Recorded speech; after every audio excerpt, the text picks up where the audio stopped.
Perhaps you're noticing I'm wearing a hat this morning. Happy Friday, everyone. And today, because of, in response to several messages and questions that I've received lately, concerning the preference or the perceived preference for Hebrew names and God names and angel names and things like that in Western mysticism and Kabbalah and such. And I do the best I can to try to explain that all of this could have developed in any other cultural environment. Okay, so it's just a couple simple things. I've written something that I want to share with you today concerning Yod He Vau He, and as long as I got my thoughts organized, I thought I'd share them with you. First of all, it's a four-letter word, okay? Yod He Vau He, okay? But there's only three letters involved. The He there, if you'll notice, is repeated. The second He and the fourth letter, okay? In the same way, well, those two He's have something very important to do, okay? I do this all the time. Okay, first of all, 1, 2, and 3 aren't really 1, 2, and 3. Okay, 1, 2, and 3, when we put it on a tree of life, looks like we call the supernal triad. You see sort of a wavy line right underneath that sort of the abyss, because above that wavy line, one is trying to become self-conscious. That's all it is. There's no universe yet. There's no manifestation yet. There's nothing that vibrates and sticks together and reflects color and shit like that is happening yet. Now, this is pure potentiality. 1, 2, and 3 is just one appearing and attempting to become self-aware. One, the start of that process is one tries to reflect itself to see what the hell it is. It reflects itself. 2 is not 1, okay? 2 is the reflection of 1. So it's like 1A. It's like if you want to know what and who you are, you would stand in front of a mirror and get a rough idea of what you are, what your body looks like, okay? But that reflection in the mirror isn't you, it's your reflection. And number 3 is just the understanding that you, number 1, aren't the reflection. Number 2, it's a realization. It's like you look at yourself in the mirror and you go, is that me? And then you reach out your hand and touch the flat surface of the mirror and go, no, that's not me. I'm standing here. That's just my reflection. That's just 1, 2, and 3, just one thinking about itself. It starts to become a singularity, an existing it, when it pops free of that and it creates a number 4. It's as though, let's see if over here, you got your 1, 2, and 3, and you join them together and they form a flat surface, okay?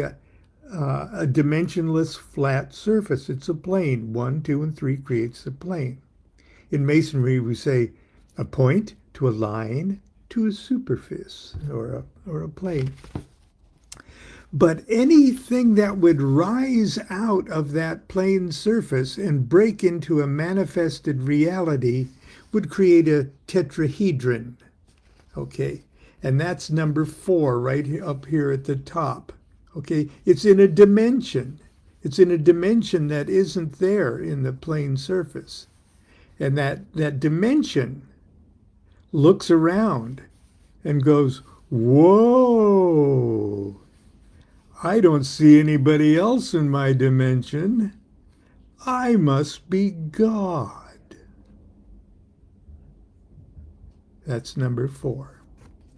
Okay, and that number 4 is Yod He Vau He. And they're trying to explain that in Yod He Vau He. Okay. They're trying to explain it in a 4-letter word, but only using 3 letters. And where did Yod He Vau He come from? It's not important that it's a Hebrew letter Yod or a Hebrew letter He and Vav. What's important is it's 4. 4 is the first one we can wrap our brains around. 4 is the singularity we can think about. Okay. That would make it the monad, the divine monad for us pieces of meat down here in a dimension thinking about things. Have I confused you enough this morning? Perhaps it's my hat. God is a 4-letter word, Yod He Vau He. 4 is a very big number in Kabbalah and tarot. Okay. The lesser arcana of the tarot is made up of 4 suits. Each suit contains 10 pips. 10 is 1 plus 2 plus 3 plus 4. Okay. Ace through 10, and 4 court cards: the knight, the queen, the prince, the princess. Okay. Why 4? God only knows. I'm not trying to be disrespectful. I mean it literally. God only knows. Let's start by admitting to ourselves that nobody, not you, nor me, nor the wisest old Kabbalist, is capable of wrapping our meat brains around the transcendent concept of an absolute singularity. You know, the thing that everyone tries to stuff into a heavenly box and call God. Oh, sure, we can argue about it, fight wars, and kill each other, arguing about whose imaginary supreme singularity is better than the other guy's. But the best any of us can do is rattle off a bunch of omni adjectives, like omnipresent, omnipotent, omniscient, omni this or omni that. Or we clumsily try to describe God as being all-powerfully strong, immeasurably one-like, or transcendently singular, or infinitely eternal, or everlastingly wall-to-wallish. In order for the ancient philosopher, Kabbalist, to kick-start the process of hypothesizing about the nature of divine singularity, they poured themselves a shot of espresso and embarked upon a little thought experiment. They rolled up their sleeves and rolled out their sacred scriptures, which for them was mostly the Pentateuch, or the 5 books of Moses. But it could have been anything. It could have been the phone book. It could have been, look hard enough at anything, you'll eventually see everything. Okay. They had great respect. And for many people, it was the only book they had. And it talked about divine things. Of course, they superstitiously, rightfully so, they spiritually revered it. But ultimately, you're supposed to revere everything. It's these numbers that's important. Let's see. What first caught their attention was a brand new name of God, a four-letter name. This name didn't appear anywhere in Scripture until the 6th chapter of Exodus. 6th chapter of the 2nd book. Before that, we don't know any Yod He Vau He's. This new name didn't appear anywhere in Scripture till then, when this particular God blew everybody's mind by parting the Red Sea just in time to save Moses and the children of Israel from Pharaoh's pursuing army. The name of this scene-stealing God is Yod He Vau He. The ancient Kabbalists concluded, if a wonder-working God who actually does dramatic stuff like this has a four-letter name, then the power and character of this God must be encapsulated in every letter of its name. It's a four-part singularity. And so they began their Kabbalistic deliberations by assuming God is a four-part singularity. They tried to make it three because they just realized how incredibly profoundly sacred three is. I mean, it's a holy trinity of your choice, okay? But they couldn't do much better than thinking about God as just a more complicated kind of singularity. So they went for four. Okay, and each part of deity is characterized by one of the letters of its name. They then commenced to speculate, bicker, meditate, debate, ruminate, squabble, pontificate, and argue about what particular powers and qualities each of the four parts would theoretically need to possess in order to create the universe and hold existence together. What they came up with was a basic formula of the Tetragrammaton, Yod He Vau He. Each of the four letters represents, okay, then they took that ball and ran with it. That was their foundation upon further exegesis. And they postulated then, well, there's four great worlds, and that human beings are representatives or miniature working models of those four worlds. So they called them four Kabbalistic worlds and four parts of the human soul. For the Kabbalistic worlds, for the Yod over here, the Yod, there's the Yod, the first little thing there. It's okay. Atzilith, the archetypal world, God's will. It's the world of gods or specific facets of divine qualities. The He, the first He, is Braya, the creative worlds or God's love. Okay. The world of archangels, executors of those divine qualities, those four divine qualities of Yod there. And so they do the dirty work. They're executors of that particular kind of energies and forces. Vav, okay, Yetzirah, the formative world, God's mind. The world of angels, who work for archangels, who in turn work for the divine thing. Yetzirah, the world of angels, who work under the direction of archangels. And then finally, Asiya. Doesn't even get a letter of its own. It's a repeated He. The material world, God's creation. The world of spirits, including us, who focus the specialized duties of their ruling angel to infuse matter and energy in you and me. Now because according to Kabbalistic and biblical traditions, Human beings are made in the image of God. That must mean that you and I are walking, talking miniature replicas of Yod He Vau He, and possessed of 4 parts of our soul that reflect those 4 Kabbalistic worlds above. Yod would be the Chai, like L'chaim, life, the life force itself. But there's also a more complicated, there's always something more complicated in Kabbalah.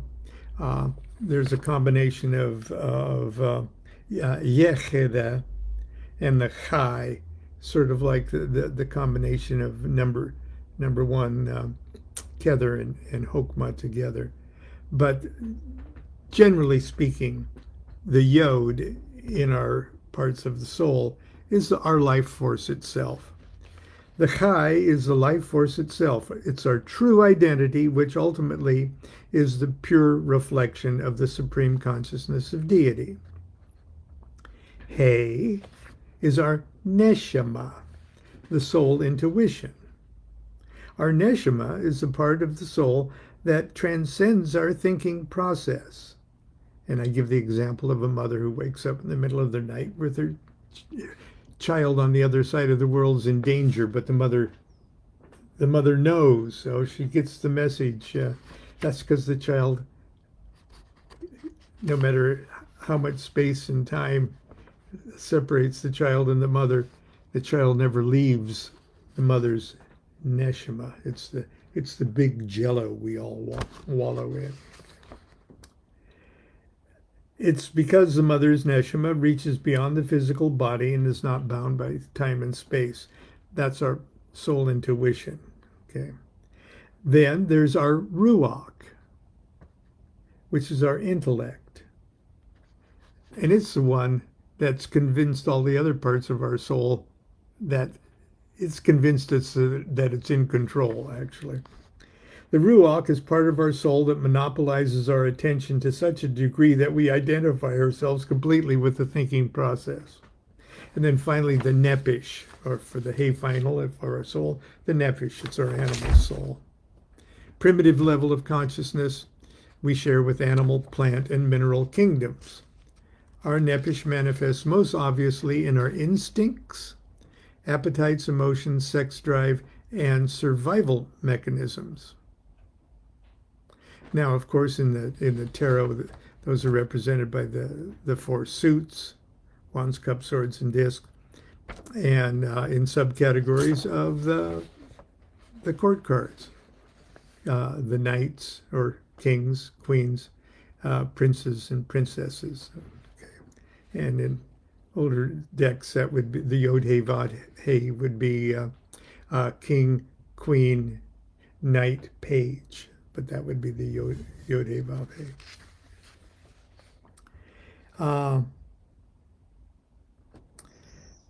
The cosmic spark plug, okay, is this He final.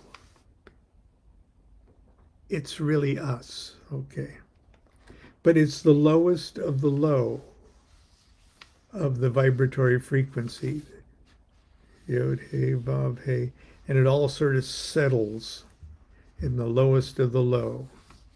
This is where the sediment of all of this descending vibratory energy settles, okay, in this He final. There's no lower than the He final. You could have the illusion of an inverted or flip thing, but that's the lowest of the low. But in that sediment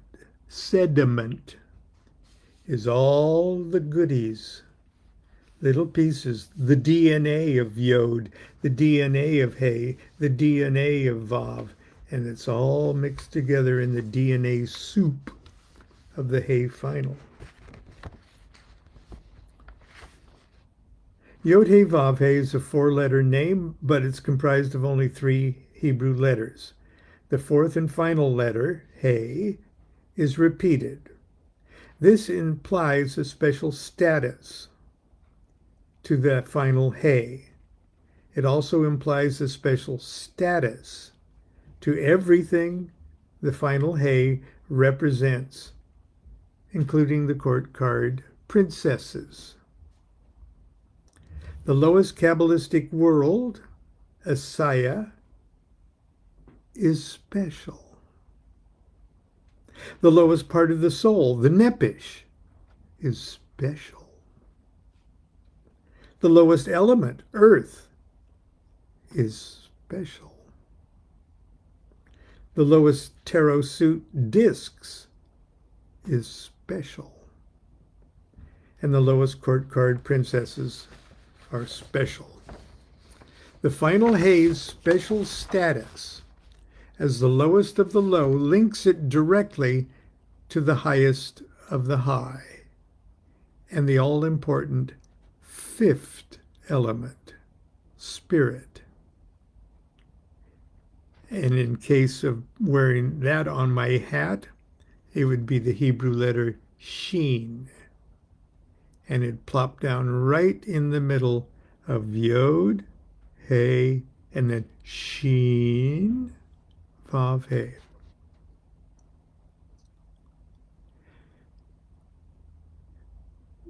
Let's see, the final He's special status is lowest of the low, links it directly to the highest of the high. This is why the princesses are called the thrones of the aces. Okay. Doesn't it all start to make sense? Spirit is the magical magnetism that attracts and pulls the four elements together in various combinations and proportions to form the material universe, while at the same time it keeps them pushed apart so that everything just doesn't turn into mush. It pushes and it pulls. That's why magicians are faced with, wow, there's two kinds of spirit pentagrams that I draw. Oh, there's the pentagram of spirit active and the spirit of or the pentagram of spirit passive.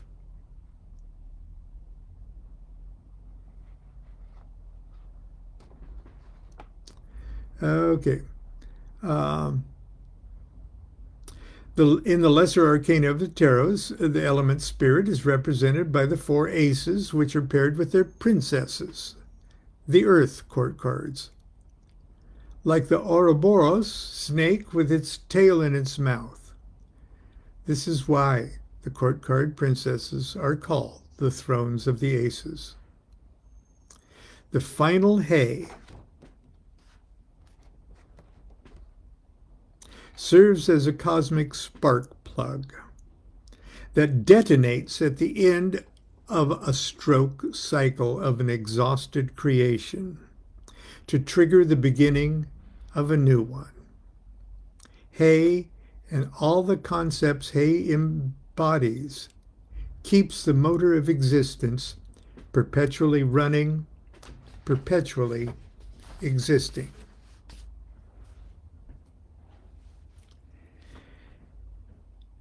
And that's my comments on Yod He Vau He.